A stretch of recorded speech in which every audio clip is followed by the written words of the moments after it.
Yo, yo, yo, what up, though, man? Old boy Prince, how you doing? What's the business, family? Hey, man, just chilling, man. Trying to, make my waves through the DF dub, man. Catching this history, catching everybody as I go, man. How you been doing? Man, I'm blessed, man. You finally ran into one of the realest and one of the biggest that done it. Hey, man. You're still doing it. Hey, man, you know what I'm saying? I appreciate you sitting down with me. You know what I'm saying? Taking the time out of your busy schedule, because I know it's a lot going on, especially in the world in general. Yeah. You know what I'm saying? And you doing your thing. And I know we talked off camera a little bit, man. You got a label going on, man. Talk about that whole stepping into that executive side. Man, Click Full of Stars, it's been my label since when I was first pushing Hands on Your Knees all the way to now. I got a couple artists under there, beat producers, Shank, Unique Music that's under Round Rock with me, Backwoods Shotty, man, the list goes on. There's so many of them, but we going hard right now on the front. You see Unique Music, she doing her thing on Round Rock with me. Okay, no doubt, man. So this is our first time sitting down. Yeah. So what I like to do on my interviews, I like to get from the beginning to the present. Yeah, you know what I'm saying? Catching the journey, man. So you are is it 4 of y'all or 3 in GS Boyz? It was 5. 5. Yeah. Okay, so you are 1/5 of the GS Boyz, man. Give me the background, man, of y'all boys coming together, because I did see your interview with Real Life Street Stars, and y'all was kind of all over the Metroplex. So how did y'all come together? Long story short, man, I had a partner named AG. He was a part of 4-Way with the voice box, and they had their thing going on, and I was trying to get into the group thing as well. And I just got to put in the group together. Me, Sliz, that was like my right hand. Then I got Mark, he was a producer. Then I had DK, and then we already had like a whole bunch of other people that was a part of the situation. But like the music side was us 4 already, and then Stanky Leg came about. That was like when it was time to go to that next level. That's how we got this right here, you feel me? Okay. Shout out my boy Southside. Me and him was the one that made Stanky Leg, the actual whole, we structured the whole thing together. Then we threw Sliz on the song, and then we did the deal. Okay, so then let's start. So originally you're from? Brooklyn, New York. You from Brooklyn, New York. Raised in the ag. And raised in the ag. So at what point did you come from Brooklyn to the ag? I moved down here when I was like 8, 9. Okay. Around that time. My mom had a big job transfer. So she was like, we gonna jump on faith. So we moved down, and then that was it. We've been up ever since. Do you remember anything about Brooklyn, New York? Yeah, I still got family out there. Like my background is Guyanese. That's South America and Guyana. Okay. That's over there by Brazil. And then my family came up to Brooklyn, and then we got family everywhere, Florida, everywhere, really everywhere. So my mom nobody was here in Texas. She just had a job transfer, and she just took it. So when she came down here, that's when, we turned up even more. So prior to coming to Texas, what was life like in Brooklyn? It was it's not like what it is out here. I can say that much during that time. Like, we went from what I could say, like, the 3-story houses, auntie on the first floor, granny and uncle on the second floor, me, my mom, and my sister on the third. Our room was maybe half the size of this room, for real. Now, bedrooms in Texas is like 2 of this areas, what I'm saying? Rent over there was, you spending $15,000 to $2,000 for a little box. Over here, $15,000, $2,000 to have you in the mansion. For sure. Life was real different. Living, everything was just different, man. Everything. So now culturally coming to Dallas from New York, we know New York, the city that never sleeps, is fast. It's very fast paced, and it's very congested together. Yeah. But then when you come to Texas, everything is, especially Dallas per se, is slower. Facts. And everything is spaced out. To go everywhere, you got to drive 20, 30 minutes pretty much to get to everywhere. Like, what was that dynamic like coming from the hustle and bustle New York to Arlington, Texas? Shit. It was just like, man, it felt like we was, driving across the world just to get to Walmart. You know what I'm saying? When in New York, you can just hit the corner store right there. You can go get your toilet tissue, your bananas, whatever you need. Out here, you got to drive damn near half a tank to get to where you're trying to go. You know what I'm saying? So the distance for sure played a role. You got to have a car out here. You know what I'm saying? So all that was real different, but we adjusted. Okay. We made it happen. So then you get to ag. So now being in Arlington, how long have you been here before you meet Southside and you start to meet the guys that make up GS Boyz and this conglomerate? That was high school. So elementary, junior high, I was just like doing little poems and stuff like that. Okay. And then high school came in and it was over. It was over. Yeah, it was over. So how do you assemble the crew? Because, you know what I'm saying? Like, what's that meeting point that realized, hey man, I do rap, I do music, and then that person said they do music. So how did you and Southside and them kind of like, do you remember that meeting point? During that time, everybody, you had your little cliques. You had your because you had step teams was real popular back then. So everybody had their little cliques and different groups that everybody was a part of, especially when you went to Arlington Skating Ring, Teen World, places like those. Gotcha. So when we went ahead and seen everybody with their own little cliques, I knew that, I needed one. Gotcha. And that's what we did. We formed our own. So y'all formed the GS Boyz, G-Spot Boyz. So from the jump, was the very first name of the group GS Boyz? First name was G-Spot. G-Spot. From the jump. Yeah, we was on some freaky shit. In high, okay. Yeah, I ain't even lie to you. We was on some freaky shit. Like cause all our music before Stanky Leg was really our first like rap record. All our music before that was like R&B. So we had Twisted. We had a song called First Time, but Twisted was one of the biggest songs that we had going in Teen World and in the skating ring other than Stanky Leg. Stanky Leg came after that. Got you. But so y'all already had kind of a popularity. Correct. Okay. Yeah. So then you say you and Southside kind of structured Stanky Leg. So kind of take me through that process of when you got that record and it coming to its fruition. So Ron Hits, he made the beat. We was over at Teflon crib one day and I was just on his ass. Like, hey bro, you done got all these niggas in here some goddamn beats. Like, you ain't give us no beat. He was like, shit, I'll make you a beat right now. He did it. Did it. Gave me the CD. We left. I didn't know what the hell to do with it. Cause you know what I'm saying? Cause I kept like, I had it for so long and I was like, man, I don't know what the hell to say to this. And Southside's sister, Charm, she was just like, shit, you need to do a record with my brother. So that was my opportunity. I was just like, you know what? Let me pull up on him. So I was like, where your brother at? She's like, he at the crib. I pulled up. We played the song like 100 times, damn near, ran the beat back. We didn't know what to say. His mom cooked some food. We sat there, tried to figure out what to say to it. I took a nap, woke up. That was it. We was live after that. I'm like, shit, nigga, we got to figure it out. And we just started wrestling in the crib, acting crazy. And then boom, he wiggled his leg. I was like, what's that? He's like, shit, look, Stanky. Let's call it Stanky Leg. I said, bet. What we gonna say to it? And then we started figuring out the words. And then boom, we had the whole hook done. He did his verse. I did my verse. We wrote it. Later on that night, I said, shit, let's run down on Sliz. Cause me and Sliz was my right-hand man. So I was like, shit, I gotta have him on the record. Gotcha. You know what I'm saying? So me and Sliz jumped on the record. And that was it. Me, South Sliz did it. I said Mark and DK, they was there a part of the whole situation from the jump because we already had the R&B records before Southside came in. So I was like, they got to be a part of it.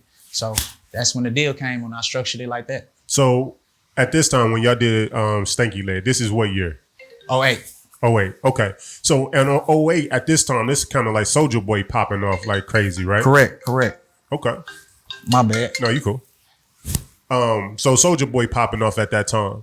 Like looking at his blueprint, how much of that Soulja Boy blueprint did y'all use in order to kind of catapult that song? So I'm gonna be blunt with you. Like I'm somebody that like to structure shit and look and see everything what's going on, because if that's working for him, I'm gonna try to take that and put my own little spin on it and put it out and let it work for me. So yeah, pretty much a lot of shit that he was doing, I was just like, yeah, I'm seeing what's going on, because I'm over here giving my CDs to this person, walking up to this person, trying to do this. That shit ain't working. I seen him. I'm watching him on the internet for free. Got you. I said, shit, we need to be on YouTube. He on YouTube, turn it up. Going off. So with Stanky Leg, what I did is use that whole little method that he did with Crank That. I used that in our first Stanky Leg video. So it was videos he did with Crank That on top of police cars. That'll be just one video. That'll have 100,000 views. Then it'd be a video in the mall doing the Crank That. That 100,000 views. I was like, nigga, this is what we gonna do. We gonna do Stanky Leg, and we're gonna put all the shit that he was doing all in one video, and that's gonna be our video. So that was the first video y'all released? That was the first video that went viral. Okay. And then I made sure that we put the booking number at the front of the video. And our first show was in Killeen, Texas at Coco Palace. Oh, that's dope.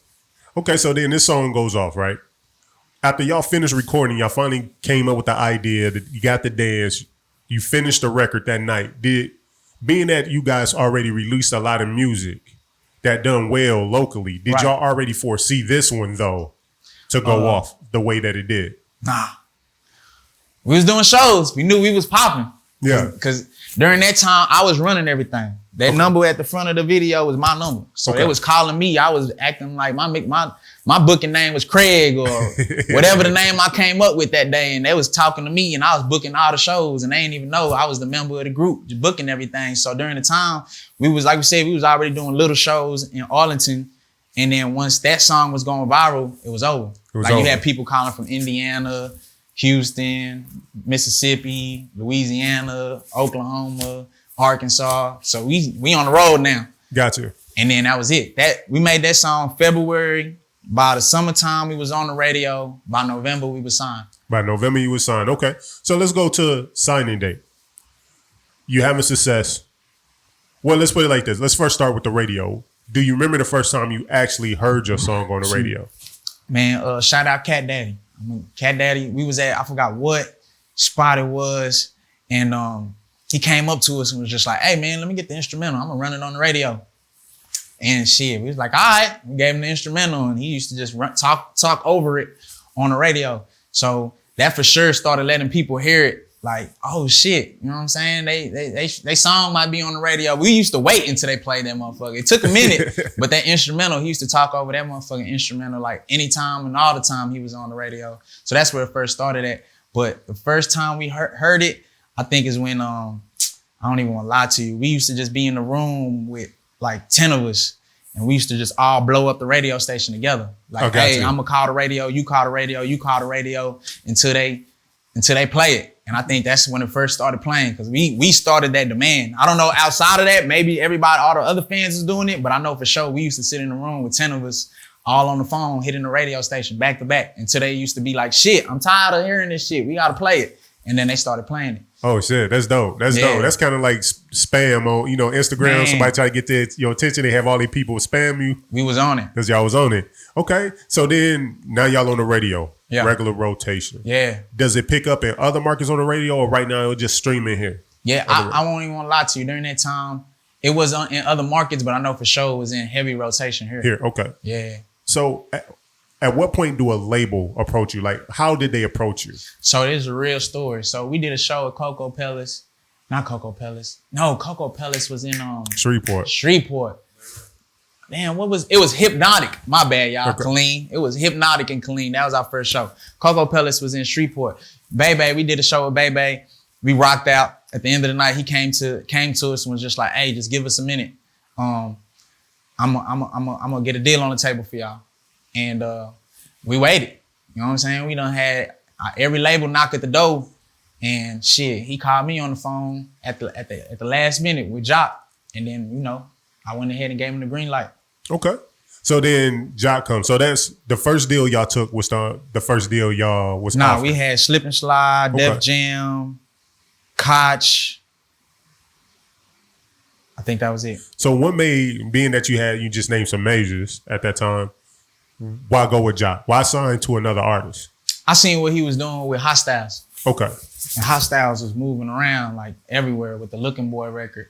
And I felt like with him doing what he was doing with them, I felt like it was, and then he had the Buy Me a Drink with T-Pain going on. Yeah. So I was just like, I grew up on the 50 and G Unit. I grew up on the Diddy and Bad Boy, Jay and Rockefeller, Dre and, NWA and all that shit. So I was just looking at a bigger picture. Gotcha. And so I was just like, fuck it, let's give it a try. Okay. So being that, knowing what you know now, and we'll go further into the story, because we see it a lot now. Artists are signing other artists. Right. Looking back though, would you sign to another artist or would you went with the label? Looking back, right? Y'all don't be mad at me if I say this shit, but I'm just being honest. Looking back, if we could do it again, what I'll do is, nigga, I would have structured it way differently. I probably would have did the deal, me and South. Still would have had G-Spot, but G-Spot would have been on some other shit. Like, like a label. We would have turned it into a label. Me and Southside would have ran through the door, and then I would have brought everybody else in behind me.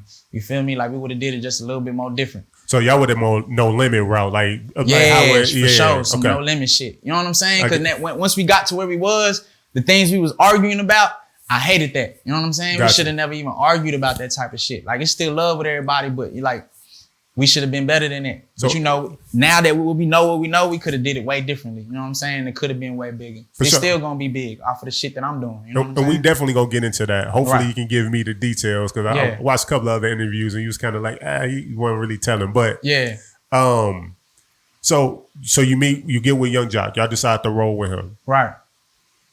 In that deal, what were some of like the things that like he was like, hey, I can do this and this and that for you? Like, what were some of the things that he was saying that you felt like he had your best interest? I put it like this. Let me be a rack with you. The whole thing with the GS Boyz and the G Spot and all that shit, like it was this, all this up here. You feel me? Everything, the marketing, how we was gonna do it, everything was me. Once we got to where we was, and I'm not gonna knock everybody. Everybody played their role. We was all like, you know what I'm saying? Like nobody was bigger than one another. Everybody had their position. I'm the coach. You, South, he was damn near the quarterback. And then you had everybody else that did what the hell they need to do. But once we came to the front street and the world knew, the hate started coming in. Like, damn, South is the leader of the group. I didn't give a fuck. I'm getting paid. You feel me? Gotcha. He got fans. I got fans. He got fans. Everybody got, you know, whoever they like within the group. I didn't have a problem with that. I didn't give a damn. Then once we started learning about the royalties and this and that, like I'm shit, we need to get things fixed around here. You know what I'm saying? Shit need to be split up a little different. Niggas looking at me crazy like, Prince, no. That's how it's supposed to be. So what was the red flag for you about the royalties that say, hey, we need to check into this and get it right? Like, was it a lot of touring and then the money come in and you be like, wait, we just did a lot of stuff and this is all we get? Like, what was the red flag? The red flag was more like everything supposed to be split equal when it's not. That's when we knew. Before we got to the deal, that's how everything was. When we got there, then we figured out, okay, this person's supposed to get this person's supposed to get that. If you do this, do that. If you write this, you write that. So that's when I was just like, okay, we need to act on what they talking about. It's like, nah, we need to keep it. And I was just like, that's when the problems started kicking in. So that's when niggas started being on some like, hey, niggas is money hungry. Niggas is tripping over money around here. But it wasn't even that. It's just the business. So how did y'all figure out? So like, how did y'all figure out who was getting who or who somebody was getting more? So in a group, it was saying like, okay, if you the songwriter and the producer, of course you get a bigger cut because you're not just performing the record, but you wrote and actually compose on it. Correct. So at what point who got the bigger checks, I guess, usually? Put it like this. If you wrote the whole song and me, you, and my manager right here is in the group, you supposed to get 100% of the record. I got you. In our situation, we was showing love to, you gonna get a cut, I'm gonna get a cut, you gonna get a cut, you splitting it equal, everybody get paid. Once we got to where we was, it was like, who wrote the record? Yeah, he wrote it. Got you. Okay. Well, it's supposed to be like, shit, we need to change some things around here. Shit, what the hell going? But we left it at what it was. It's still love. Like, it ain't no beef with nobody, It's just, I wish that we could have just operated off of that, though. You know what I'm saying? Like, once that kick in, because that's how it's supposed to be. Got you. So niggas felt like it was not supposed to be that way. But like I said, it ain't no problem. We just did a song, draws off. Y'all go stream that, featuring the GS Boyz. We all did a record with each other recently. Mark D on the beat. It was live. So y'all signed with Young Jock. Correct. Now the record, how long before Young Jock began to spread and y'all end up at BET? January. So y'all signed with Jock in August? In November. Okay. In January, boom, is at BET. Music video, we popping. Going crazy. We lit. 106 and Park, Rip the Runway, BET Awards, Spring Bling, nigga, tours, Africa, Germany, man, the list go on. We was everywhere in all 50 states. We done hit. We done went overseas.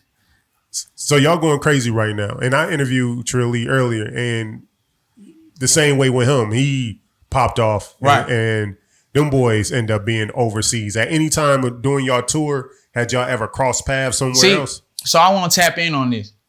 There's a lot of artists that come on here, right? And they talk about the era. And I show love to everybody during the era because we did shows with everybody from Fat Pimp, Montana, Tony Montana, Paper Chases, Young Nation. Like, I'm talking about me.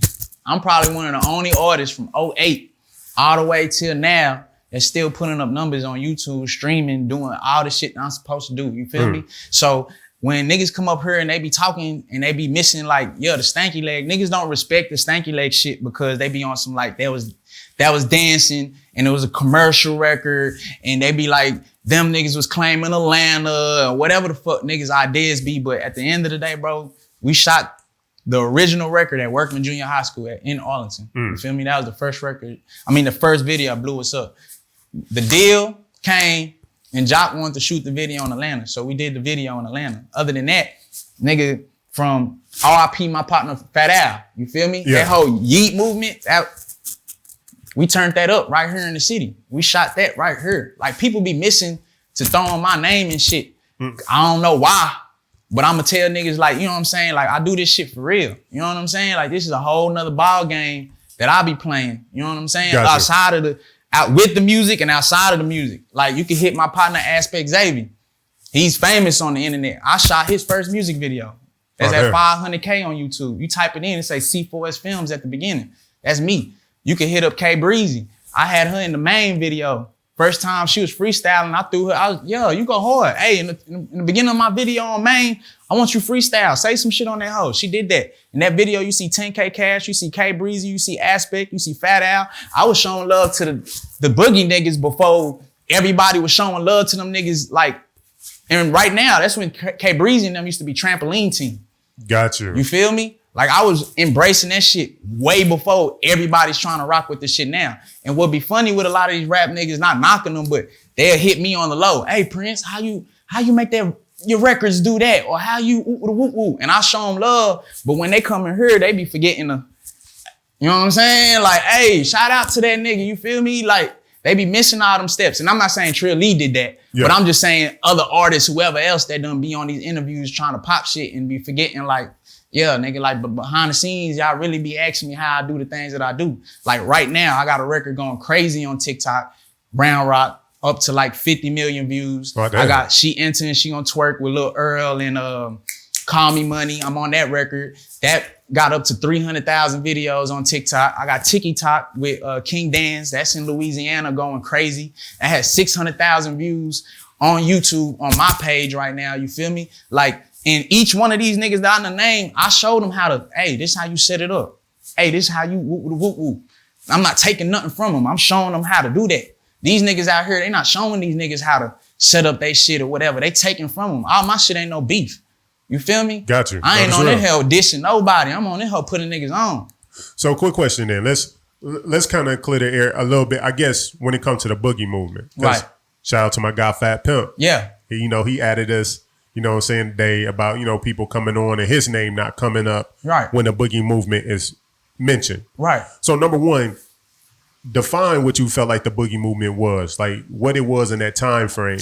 And to you, who were some of the pioneers or the influencers of that boogie movement? So I'm not from here, but I was raised in the ag. So I mean, you moved here when you say yeah. So, I for sure, before I started rapping, doing what I was doing, you heard the little piece, hit the dance flow, watch me do this, watch me do that. Then you had the Trap Stars, Get It Big. Then you had Tom Tom with the Tussle and Caprice Music. So, at that age, we kids, we watching and shit. So when I finally was in my way of breaking in, that's when Lil Will with the My Dougie and Soulja Boy was cranking. So I'm looking and I'm just like, shit, we doing the slow music.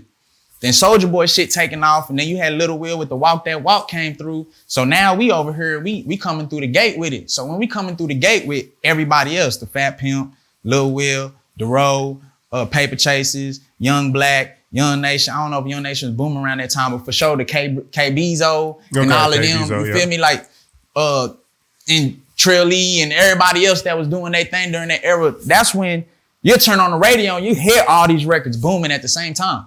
You feel me? You'll hear Frankie come off, and then nigga Stanky Leg come on, and then Ricky Bobby will come on with B Hemp, and then you hear Rack Daddy come on, or Get Money from the YG and Fat Pimp, and the list go on. It was so much love. We'll go do shows, fam, and nigga, we'll play these other niggas' music. Got you. Niggas don't do that right now. Niggas don't go shows playing other niggas' records from the city or, hey, let me jump on your record because you booming. Let me put some light on that. During that era, we was doing that. And another thing, let me tap in. I seen when niggas talking about Rainwater. Yeah, Rainwater booked their shows too. I ain't gonna cap, but Rainwater ain't rob us. You feel me? I'm just gonna be a rack with it. We made something out of our shows. You feel me? I don't know about, you know what I'm saying, whatever the fuck. But we got money with Rainwater and a whole bunch of other promoters at the time. That's what promoters do. If niggas don't know what promoters do, yeah. Or even if a middleman with features or whatever, some niggas always put their little change on top of whatever the hell you charging. But at the end of the day though, like we turned up regardless. So since you invoked Rainwater name, I caught a lot of flack a couple of months ago when I dropped that Texas Gatekeeper list. Right. And I put Rainwater on that list. I put I think Rainwater may have been like number 7 on the Texas Gatekeeper list. Right. And it was funny because I don't understand. Like a lot of people was like, I knew it was going to be a little controversy with it. But now hearing these stories, it's almost like Rainwater was there for a lot of people journey and played some type of role. Talk. So like, what was your meeting with Rainwater? Man, the thing is, once you meet certain people that's making a way for niggas, Rainwater was making a way for niggas. He was really calling niggas, having niggas in Houston, Austin, San Antonio, Oklahoma, wherever the hell he had shit going on. Niggas was calling him. I mean, he was calling out saying, hey, I got a show for you, coming? So when people was going to do what they was doing, we was coming with flyers. Gotcha. We was coming with merchandise. We was coming and we was turning that shit into something. Outside of that shit, we blew up outside of that. Like we took all that little shit that was going on and we took it to the whole next level. So during that era, like if Rainwater wasn't calling you for all them clubs niggas was running through, you wasn't popping. Got you. You feel me? You was not popping. Like he for sure had, whatever club that nigga was at, he had all the Dallas niggas there, or whoever had a boogie record, or whoever was popping during that time, you was running through there. You know what I'm saying? For sure. I'm gonna stop this and then bring it back up. It stopped at 30. All right, so back to the group. So now y'all touring. Y'all get to go to Africa, Germany. Where else there were any other countries or continents y'all touched? I don't even want to lie. I can't even think of everywhere, bro. We've been everywhere. What was the worst place y'all went to and performed, and what was your best place, and why? I won't even say worst. I'll say Africa was a little scary. Okay, explain. Because niggas didn't know what the hell niggas was saying. You know what I'm saying? Like I could be standing with you and everybody just woo, and I'm just like, shit, am I about to get robbed? Or what the hell going on? Because you don't know. Like the shit was like on some belly shit. Once we first landed, me and Southside did this show. Once we first landed, we got to the airport. I'm talking about it was live. When I say live, I'm talking about people was just like paparazzi damn there, but they was going crazy. We had to run to the Hummer. They had a Hummer, a Benz. I think a Hummer and 2 Benzes. Like we ran, jumped in the vehicle. The kids was banging. I'm talking about boom, boom, boom, boom on the windows, and they speeding down the road. And the shit was just wow. I think the craziest part was when we the promoters wanted to take us to the where the president's at. Mm-hmm. So they took us up to show us where the president's at the top of the hill. On the way back down, nigga, they ran out with AKs on the vehicle. Stopped the car. They stopped the car that my sister and I think D Jones that shoot videos of paper stacks. You can ask him. We had him in Africa with us too. They stopped the vehicle. I think the vehicle me and South was in took off. They stood back, and me and South on the driver ass like, hey man, you know what I'm saying? You gotta turn back. My sister and so D Jones back there, we gotta go back. They hit the car, ran back. They pulled back up. The promoter was on his knees. I ain't gonna even lie to you. He on his knees, like, ooh, I don't know what the hell going on. All you see was a iPad came out. Nigga gave him back his keys. We burnt out. Oh shit.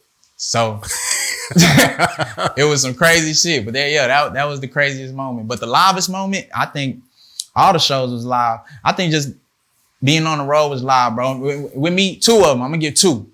First was going back to New York, doing Hot 97. Okay. A lot of artists from here do not know how big Hot 97 Summer Jams is. The year we went and performed was the year that Jay-Z came out and did a DOA with T-Pain, and T-Pain was on stage like this. Damn. Yeah, we was there that year. That was a live year. You feel me? I'm talking about we felt the stadium shake. I ain't never felt vibration from an artist coming out, he didn't even say nothing. If you go to YouTube and watch, when he walked out, he just stood like this. And the crowd just went crazy. I felt the whole stadium shake. I was like, damn, I can't wait to be, you know what I'm saying, feeling some shit like that. But the closest I ever felt with that is Kwanzaa Fest. Anytime y'all ever watch GS Boyz and me and Southside go perform at Kwanzaa Fest right now on YouTube, you'll see it. I felt that type of vibration. It wasn't that big, but just being home, feeling that type of, you know what I'm saying, energy. Kwanzaa Fest was always our livest performances when we home, for sure. I got you. Hold on one second. I'll wait till you finish.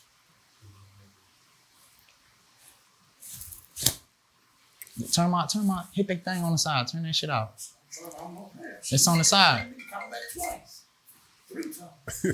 It's all good. It's cool. Okay, so damn, that gotta be experience. Facts. So with these things and these shows going on and y'all touring, how long into after signing the deal and actually touring that the disconnect and the dysfunction as far as money start hitting the group? I want to say 09. Damn near the end of 09, after Booty Doo, all that happened. It was just pretty much like everybody was like picking sides into themselves after that. You know what I'm saying? So once that happened, it was more like shit. It was time to sign the third single with Jock, Chingy, and us, and the money wasn't right. I said I wasn't signing. And that's when it ended right there. I didn't sign that for the third single. Going into the album, I didn't sign it because I was just like, the money ain't right. We went from damn near 100K to like 60K to like 5K, 10K, and I'm just like, shit, the numbers ain't right. What the hell going on? And they were just like, just sign it. And I was like, nah. So why would they go backwards? If you had success with Stanky Leg, you had success with Booty Doo, why the third single? Why? Because they wanted to put Jock and Chingy on the record. So they wanted to pay Jock, they wanted to pay Chingy, and then whatever else, you know, you got to pay your lawyers and everything else. And I wasn't feeling that shit. Gotcha. You feel me? Like, I felt like with me knowing as much as I knew that we should have been able to pick another single. It shouldn't have to be that single. We should have been able to say, hey, we got this one, and let's figure out which one we want to verse, which one we want to pick versus pushing it on us, like forcing it on us, saying, hey, this gonna be the single, y'all gonna go with this one. So hearing your approach, like, did the label approach you with like an all or nothing type of thing? Like, this is it, it's no negotiation, it's no counter offer, it's like take this or leave it? Pretty much. Got you. Okay, so then you decide no. Yeah. How long is it that your group keep trying to talk to you after saying no to try to convince you for the deal? It broke up, and then me and South came with White Boy Boogie. We back at it. We didn't take too long. Okay. We knew we needed another one. I was always told hit records change everything, so I knew it was time to make another hit. So we made White Boy Boogie right after. Got you. So when I interviewed Trille, he talked about when they broke up, and he talked about Mr. Hit That and Rainwater were putting on shows, performing, hit that hole in other states while they were in other states performing. It was like split up. So, did that ever happen to y'all? So I don't even want to lie to y'all. Like, so we was on some Temptation shit too. You feel me? So them three was out doing their thing, and me and South was doing our thing. But I knew, you know what I'm saying? It's the brains up here. I know for sure how to do what I do. So I knew we book something. We make a hit. We gonna turn up. Gotcha. They ain't gonna do no shows. They gonna do some shows off of Stanky Leg, but they not gonna top this White Boy Boogie shit we gonna drop. Because we see White Boy Boogie in the club live. I'm like, we give him a record, and as long as it's hot, we gonna turn up. That's what we did. We made White Boy Boogie. That song got over 1 million or better on YouTube for sure. You know what I'm saying? And we turned up after that. After that record, then I came with Hands on Your Knees. Gotcha. Then it went up even more. That's when we knew. During the White Boy Boogie and Hands on Your Knees, that's when we for sure knew, like, that's when the tune cores and was coming in. We ain't had DistroKid and United Masters and all the other shit yet, but we had the tune core, CD baby. Yeah. When Stanky Leg was out, we only had CDs. Okay. You know what I'm saying? So like with Stanky Leg, so y'all went certified gold on that, right? That's that right there. Got you. So shout out to Corn for giving that to me. Appreciate you, my brother. That's hard. Like, how many other artists, probably other than Yella Beezy and of course Erykah Badu and DOC, right? But within the boogie movement, do you know anybody else that ever got certified to plat? Nah. I don't even want to lie to you. Nah, I don't know. I don't know too many that's doing what I'm doing right now. Okay. From that era. I put the only person. Shout out to him though. The only person who probably could get a plaque, Lil Ronnie throw that ass in a circle. No, I don't think he got a plaque. No, I asked him if he did get one. He said no, because how the business was handled to that song. Okay, he never handled the business like the right way. But he believed that if he was to actually go back and do the business and get everything collected together, throw the ass in the circle. I feel like me and Ronnie for sure one of them niggas that we be doing our thing and we don't get our justice due. You know what I'm saying? Like we for Why's sure. that? Why don't you feel like? I don't know, bro. I don't even want to lie to you. I really don't even know. But then I got to a point I really don't even care. Got you. You know what I'm saying? Like some people be around me, like be on some like put some pressure on it, but then I'll be like, I don't really care because I seen the internet where it was gonna take us way back then. Right now, you really don't need too many. You can put out a hit record on the internet and make it do what it do. Got you. You know what I'm saying? Like now we in a point in the era that we could be in control to making shit happen. You don't really need too many to make shit happen. You can really do it and control it yourself. Is there still room in a demand for Boogie now? Yeah. Presently. Facts. What's crazy is all them artists I named earlier, they popping right now. Facts. 10K Cash, 10K. He sound like he sound like an extension of Young Nation. Aspect. Yeah. Man, the list goes on. You know what I'm saying? Like, really everything on TikTok. Everything on TikTok. They're just giving it new names. Absolutely. That's it. Really, everything that happened here, I don't know why they don't want to show it love. Cause it's all been here. They be quick to, like they act like dancing niggas can't beat niggas up or something. Or we don't be out here acting wild, like we don't wild out on shit. You know what I'm saying? They be like that dancing shit friendly, but dancing niggas really be on some other shit. But our music is different. We not talking about killing nobody or smoking or whatever the fuck. Like everybody got stories. That's where a lot of artists fuck up at. Let me holler at y'all. This is where y'all fuck up at. Everybody talk about the same story. We all had a daddy that fucked up or mama or a cousin or somebody did drugs or whatever. Like you just gotta spit it a different way. If you sounding like 10 niggas on the same block, nigga, how you expect we wanna listen to you? You sound like everybody else. Everybody be on the same shit. Like you gotta change it up. Whether I don't know what the issue is, but a lot of them niggas be on the same exact shit. You listen to this song and come off and you be like, damn, that sound like so-and-so. Nah, that's so-and-so. Niggas be on the same shit. That shit ain't gonna get nobody nowhere. And I'm not gonna sit here and say like, my dancing records, because I had a record called Astronaut. I didn't talk about dancing nowhere in that record. Gotcha. I'm just swagging the whole record. Lately, I've been taking off like an astronaut. Saucing when I walk, yeah, I do that a lot. Designer on me, I be clean head to my socks. I'm just swagging on it. Then I went to the internet and said, hey, put a dance to this. Same thing Megan Thee Stallion did with Savage. Same thing Erica Banks doing right now with, well, she don't have she got the challenge. She's doing the challenge, busted challenge. Niggas be saying they tired of challenges. But it works. You know what I'm saying? So speaking of that, what you just said, the current status of hip hop in the DF Dub Metroplex. How do you feel about where the city stand right now when it comes to music? We really piped up. I ain't gonna lie, we really piped up, but in our own little sections and areas. I feel like once people say we don't need radio, but if the radio opened them gates like how they did the 08, 09 era, it look real crazy right now. And crazy in a good way. Well, who listen to radio? Because I can't even tell you the last time I listened to it. I don't listen to the radio either. But here's what it is. Like, radio is still alive.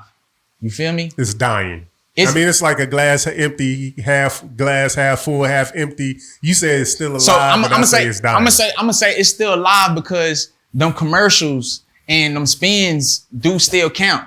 You know what I'm saying? Radio spins is there. I got you. And on top of that, the internet's real powerful too. You know what I'm saying? So really, it's really hand in hand. You could break a record on the internet, but you can still break a record on the radio. Because when you in Forever 21 or walking through DTLR or some of these stores you in, that's what they playing. They got their little playlist or they playing whatever's on the radio. I get you that. But if you depending on a clothing store, right, to per se break your record through the radio instead of just straight through the radio, right, that lets you know that shit.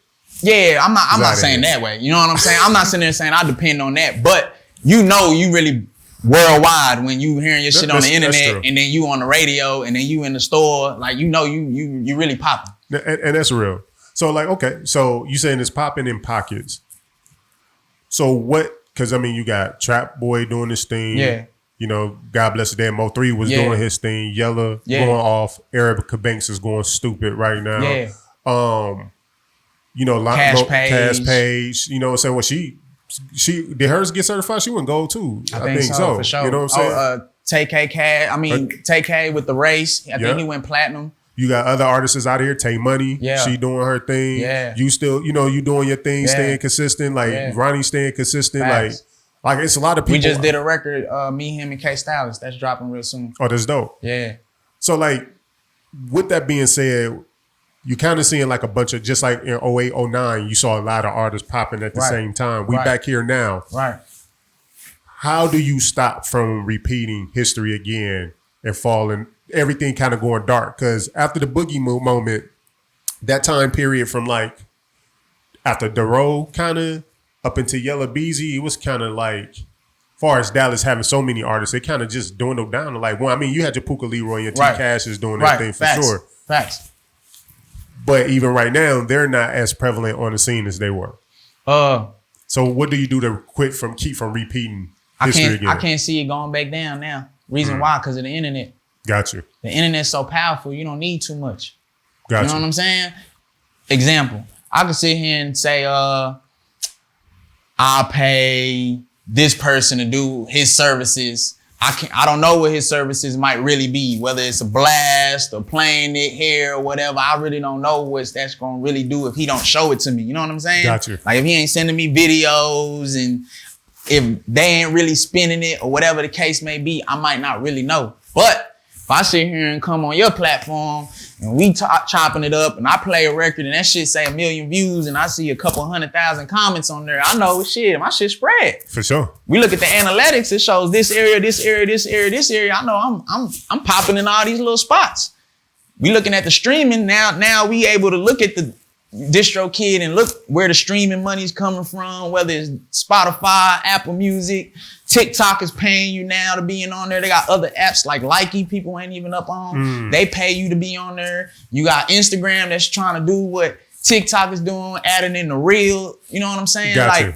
You able to look at these numbers and know what's really popping versus going outside and even though it's still good to connect the dots with these other gatekeepers or other people that can make shit happen, but if they don't do what they say they're gonna do, you know that internet is it could pipe you up overnight.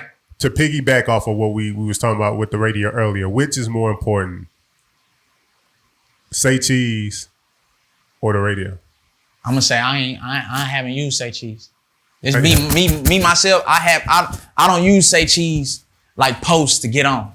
A lot of artists be thinking that's the way to go, and it helps some artists. But you for sure got to keep posting on there. You know what I'm saying? That's true. That's the only way I really feel like you could really get unless you on that bitch, you singing acapella or you spitting some crazy ass freestyle or you got a gimmick to go with it. I can't see you really like, you know what I'm saying? And then the radio is different. Like maybe we not listening to it, but a lot of people other than us is still tuned in to the radio. And if they playing that shit back to back, imagine this. I didn't listen to Old Town Road. Right, okay. The radio turned me on to Old Town Road. Okay, I don't think the radio turned me on. It had to be some internet. I can't even, 2015 maybe listen to the radio. I'm all streaming, baby. Yeah. But I'm saying internet's breaking records faster than anything else right now. But to Say Cheese defense or whatnot.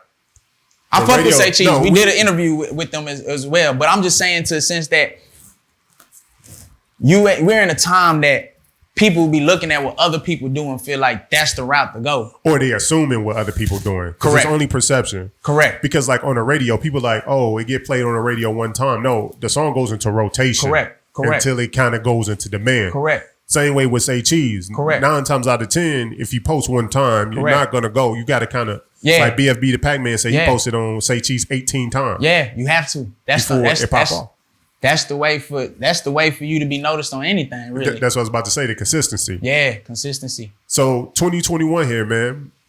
You steady working. Yeah. You stay working. Yeah. You stay pushing the culture forward. Yeah, have to. What's in the play? Like what's in the works? This gonna be the year I'm gonna blow an artist up. Okay. Under my label. Okay. I'ma still pop and do 2 artists. They yelling 2, so we gonna say 2. We gonna blow up 2 artists this year. Okay. I'ma still do what I'ma do this year. I'm shooting videos behind the scenes.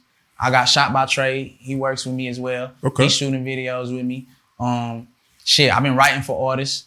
I've been doing a lot of shit like niggas really don't even, you know what I'm saying, even know. Like TikTok is a whole nother ball game. People don't even know how serious TikTok is, like how powerful TikTok is. And I'm tapped in all the way. And I got people that is working under me that's tapped in on there because they paying you. Some of these apps are not paying you. Facebook ain't paying you. Oh, damn. You know what I'm saying? Instagram ain't really paying you unless you're doing promos and shit like that. You know what I'm saying? Man, hey, I've been doing this so long, bro, that I get money off of everything. From Facebook to Twitter to Instagram. Like, I know what the hell is really going on because I've been tapped in. I ain't never been afraid of it. I ain't never ran from it because I knew this time was going to always come. I know for sure if I can't reach you as an example, if I go on my platform and I sit here and pay for ads and tap in with other people, I know that it could eventually reach you. Versus me sitting here blowing you up every day. Hey, bro, some people is into that. They still into that world. Like, I know a lot of artists right now that sit here and said, I chopped it over the nigga the other day. Like, what's up? What music you got coming? He's like, shit, I'm working on an album. I said, what's your single? Shit, I don't know yet. People still in that world. You got some people that sitting here like, hey, I'm about to pay this A&R to listen to my record. For what? You know what I'm saying? Gotcha. If you don't got a hot product on that shelf, how you expect it for it to sell? You got to have a hot product. That's the only way it's gonna sell. Some of these artists need to tap in. You want your shit to go viral, hit me up. It don't gotta be a dance song. I can teach you how to make some money off this shit. Old boy Prince on everything. Follow me. For sure. Yeah, you know what I'm saying? Well, you said it, man. You laid down the foundation. Old boy Prince, man, I appreciate you sitting down with me, man. And we got to do this again. Now we got the story out the way. We could just come and kick in and just kick the shit, man, for sure. But look, before we go, man, RIP, long live my nigga Fat Al. That's one of the realest niggas that I had come in my life. You feel me? Part of the boogie era, one of the biggest. You can go to YouTube right now, type in Teach Me How to Eat. It has over, I think, 7 to 14 million views, somewhere in that frame. Like, my nigga was the boogie god. Quick story. He hit me up one time to go to South by Southwest. I didn't even want to go because I'm big on merchandise and all that shit to take down there. I didn't want to go. He was like, nigga, we gonna go. I said, we don't even have no shows. He said, we gonna go. We pulled up, we drove out there. Nigga took his shirt off. We started walking down the street. 1 camera phone came out, 2 came out, to a point that a car pulled up, cracked open the door. You heard the Teach Me How to Eat song came on. You had 1,000 phones out. We performing in the middle of South by Southwest. Oh, damn. You know what I'm saying? My nigga had powers. Man. Energy. Big energy. When we did Kwanzaa Fest, he came out, had the whole stage rocking. You know what I'm saying? Like, that was the boogie era. Niggas didn't embrace that shit. He was around a lot of niggas. Shout out to all the niggas. You feel me? I for sure grabbed him and said, nigga, we gonna turn this shit up even more. I shot Teach Me How to Eat Part 1, and I was like, nah, this shit ain't it. You look on YouTube and World Star, I did Teach Me How to Eat Part 1. I said, nah, this shit ain't it. I said, we gonna do Part 2. I hit White Boy Boogie. I hit Trampoline Team. I hit, it was some niggas that I seen in Mississippi, had them come to the video shoot, and Fat Al was the last person. He hit me up last minute on the way back from Mississippi. We did a show out there, and he was just like, shit, where you been? Because we haven't spoke since I had him in the Booty Do video with the GS Boyz. We haven't spoke since then. He like just fell off the earth, but he came back and boom, he hopped in the video, did it, and we was like this ever since. And we blew up together. You feel me? Ever since then, we've been turned up. Like, it's the internet world, bro. Internet is taking over, and a lot of people just need to tap into what the hell's really going on. Like, fuck all the dance music, all the other shit. I really do this shit for real. You feel me? Like, this just one. You know what I'm saying? This just one that we did with the group.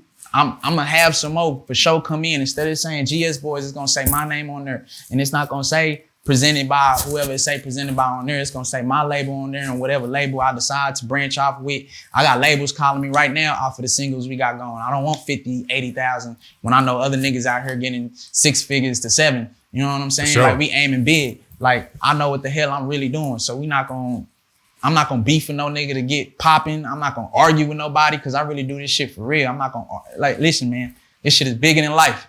You know what I'm saying? It's bigger than life. And I shout out to everybody that came through on all the boogie shit, because that's the shit that I love. When you look on TikTok, that's what's going on. For real. Now everybody around here, I need a TikTok video. I need to turn up. Niggas should have been turned up on it. Niggas should have been embracing all these dancing niggas and everybody that's making these type of dance songs. Cause niggas, for me, honestly speaking, we should have been bigger than Atlanta. Really, we should have been bigger. Our time is for sure coming back, but we had all the artists, we had the different swag, we had everything. You had motherfucking Cali swag, take the teach me how to Dougie, and then we over here yelling out they stole it. But when we here doing it, it's a problem. I don't want to see all that dancing shit. But these niggas on 106 and Park, live as fuck doing our shit. Shit's different, bro. But I embrace that shit. Like I said, all them artists I named earlier, look at them. They doing their thing now. I wanted them to be a part of what the hell I got going on. I wish I had the bread back then to sign all them niggas because I would have had the biggest label. For sure. I had Ayo and Teo down here with the Rolex. Before they even rapped, I told them to rap. True story. Oh, damn. I had them in the Bring It Down, Pick It Up video. You go to YouTube right now, it's 1 million views with them just dancing to it out there where they at. Zay Hilfiger with the Juju on the beat. If you look at if you look at the Bring It Down, Pick It Up video, and then look at the timeline, Juju on the beat came right after. What's Juju on the beat? Come on now. Hey, it's a whole nother ball game out here, but it's all love with everybody. You feel me? All I want to do is just let niggas know, stop playing, man. It's always love. You want to learn how to make your shit go viral, hit me up. Hey, man, well, I don't even know how to end with that. Yeah. Old boy Prince. Yeah. Old boy Prince. I always want to call you the Prince. I already know, man. It's old boy Prince, man. C4S, Click Full of Stars, man. We here. Hey, for sure, man. Peace out. Yeah.